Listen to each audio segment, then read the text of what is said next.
नमस्कार दोस्तों। आज मैं कैलेंडर का पार्ट 6 लेकर आया हूँ। जो लास्ट पार्ट मैंने बनाया था उसमें मैंने बताया था कि जो कैलेंडर होता है उसमें ईयर सेम कैसे होता है, मतलब कितने दिनों के बाद एक कैलेंडर दूसरे कैलेंडर से मिलता है, मतलब मिलता जुलता है, एक जैसा होता है, मैच करता है।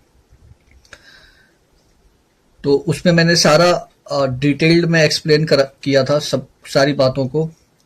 और अगर आपने उस वीडियो को नहीं देखा है तो जो इससे पहले वाला वीडियो मैंने बनाया है उसमें आप जाकर देख सकते हो।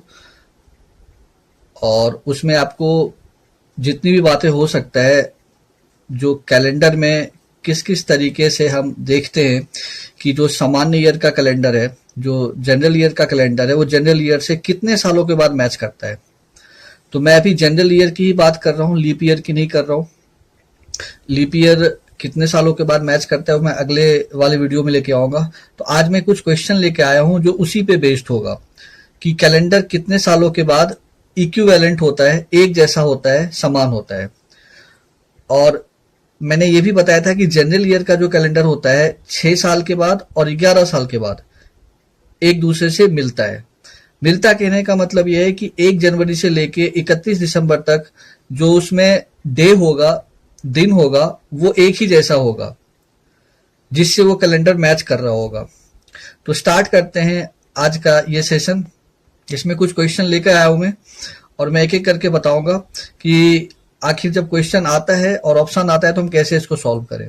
तो सबसे पहला क्वेश्चन है, which of the following will be as same as 1993 calendar. निम्नलिखित में से कौन सा कैलेंडर 1993 के कैलेंडर के समान होगा। देखो, इसमें मैंने आपको एक रूल बताया था कि जब ऐसा क्वेश्चन आता है तो नीचे मैंने 2 मेथड लिखा है। पहले फर्स्ट मेथड से हम देखते हैं कि कैसे सॉल्व करते हैं। पहला मेथड बिल्कुल ही आसान है, ये एकदम जितना ज्यादा शॉर्ट हो सकता है उतना ज्यादा शॉर्ट है ये, इसमें कुछ करने की जरूरत नहीं है आपको। यहाँ लिखा है आफ्टर 6 ईयर और आफ्टर 11 ईयर्स। हमें करना क्या होता है, ईयर को 4 से डिवाइड करना है। ठीक है, तो 4 से डिवाइड करने का रूल होता है कि लास्ट के 2 डिजिट को 4 से डिवाइड कर लो। तो 93 को 4 से डिवाइड करते हैं। 93 को जब हम 4 से डिवाइड करते हैं तो ये जो आर लिखा हुआ ये रिमाइंडर है। रिमाइंडर का मतलब शेष फल, भाग देने के बाद जो शेष फल बचता है। तो यहां ध्यान से देखो, 4 से डिवाइड करोगे 93 को तो रिमाइंडर आ रहा है 1। जब हमारे पास 1 रिमाइंडर होता है ना, तो जो कैलेंडर है वो 6 साल के बाद एक ही जैसा होता है, मैच करता है। तो 93 में अगर 6 ईयर को ऐड कर दें तो 1999 आ जाएगा। तो मतलब ये वाला कैलेंडर जो है 93 वाला 99 से मिलेगा। ठीक है, अब हम करते हैं बात सेकंड वाला जो मेथड है उसकी। देखो, सेकंड मेथड में क्या होता है, ये थोड़ा डिटेल्ड है। ये उसके लिए है जो इसको समझना चाहते हैं कि आखिर ये ऐसा होता क्यों है। तो इसमें देखो, मैंने लिखा है सेकंड मेथड में ईयर वाइज लिखा है। ठीक है, आपको पता है कि एक ऑर्डिनरी ईयर जो होता है, सामान्य वर्ष, उसमें कुल विषम दिनों की संख्या 1 होता है और लीप ईयर में कुल विषम दिनों की संख्या 2 होता है। विषम दिन कहने का मतलब एक्स्ट्रा डेज, मतलब ऑड डेज। 7 से डिवाइड करते हैं तो जो भी रिमाइंडर बचता है उसी को हम लोग ऑड डेज कहते हैं। तो 93 में देखो कितना है, 1 ऑड डेज होगा क्योंकि एक जनरल ईयर है।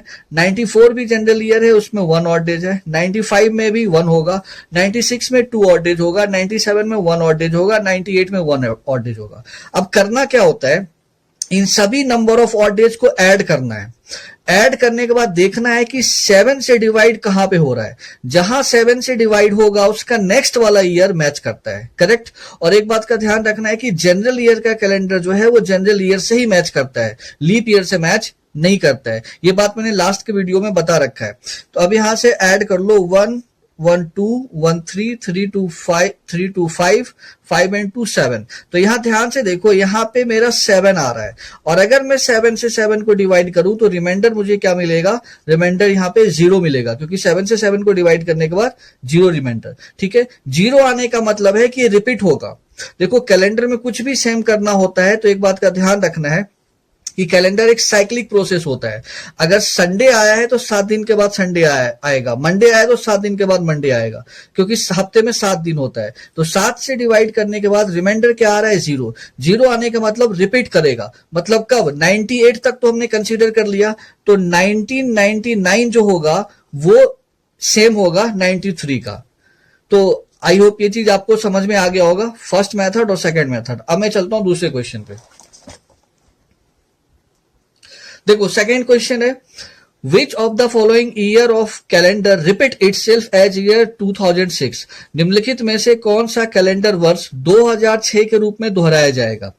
देखो इसमें भी क्वेश्चन वही है, बस इसके पूछने का जो तरीका है वो थोड़ा अलग है। 4 ऑप्शन दिया हुआ है। तो फर्स्ट मेथड पे हम आते हैं। फर्स्ट मेथड में क्या कहते हैं कि भाई ईयर को 4 से डिवाइड करो, जहां रिमाइंडर 1 आएगा 6 साल के बाद, जहां रिमाइंडर 2 या फिर 3 आएगा वो 11 साल के बाद।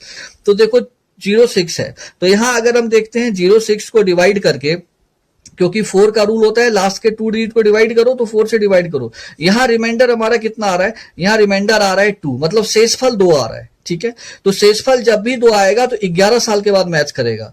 तो 2006 है, उसमें से 11 साल को हम जोड़ लेते हैं तो बनता है 2017।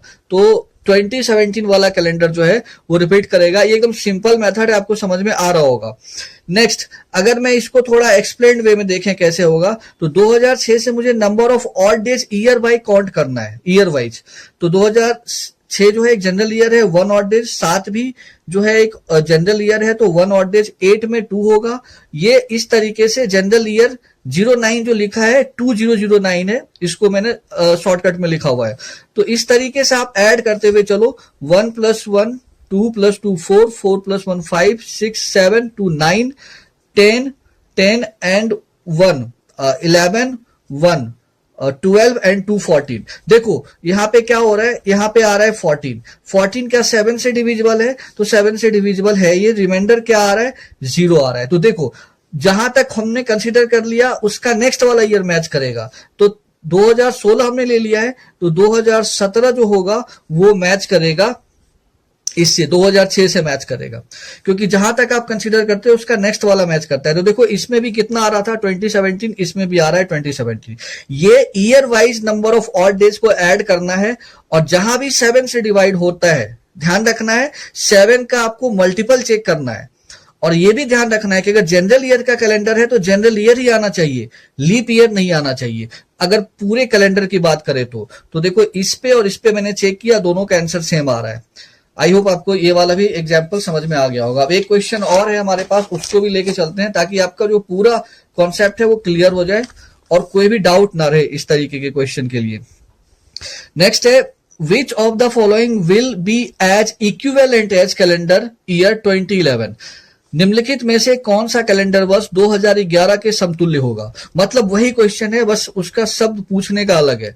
अब यहाँ पे देखो 4 ऑप्शन दिया हुआ है। पहले वाले मेथड के अकॉर्डिंग आते हैं, तो यहां ध्यान रखना है। देखो 2011 कह रहा है ना, तो अगर हम 11 को, क्योंकि 4 का रूल क्या है, लास्ट का 2 डिजिट 4 से डिवाइड करते हैं, तो आप देखो रिमाइंडर यहां पे आ रहा है 3, और रिमाइंडर जब भी 2 और 3 आएगा तो 11 ईयर्स के बाद।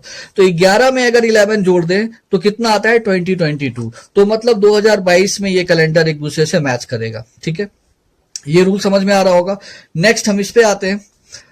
सेकेंड मेथड क्या कह रहा है, तो year wise number of odd days को ऐड करते हुए जाना है। तो 2011 में 1 है, 2012 में 2 है क्योंकि लीप ईयर है, उसी तरीके से 2013 में 1 है, 2014 में 1 है। इसी तरीके से सबको पहले ऐड कर लेते हैं, और ध्यान रखना है जहां 7 का मल्टीपल आएगा उसका नेक्स्ट वाला मैच करेगा। तो 1 + 2 3 3 + 1 4 4 1 5 5 1 6 6 2 8 8 + 1 9 9 1 10 10 एंड 1 11 11 2 13 + 1 14। देखो 2021 में जो है वो 14 आ रहा है, करेक्ट।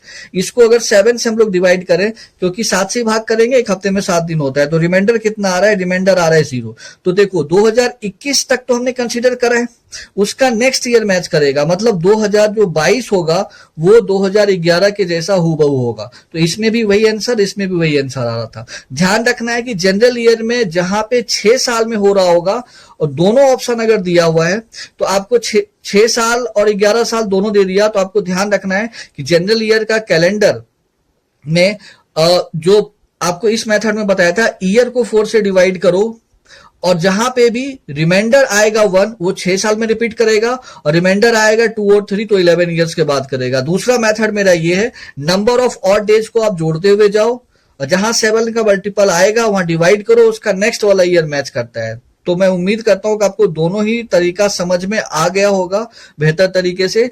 लीप ईयर कितने सालों के बाद मैच करता है मैं नेक्स्ट वीडियो में लेकर आऊंगा, उस पर क्वेश्चन भी नेक्स्ट वीडियो में आपको एक्सप्लेन करूंगा। धन्यवाद।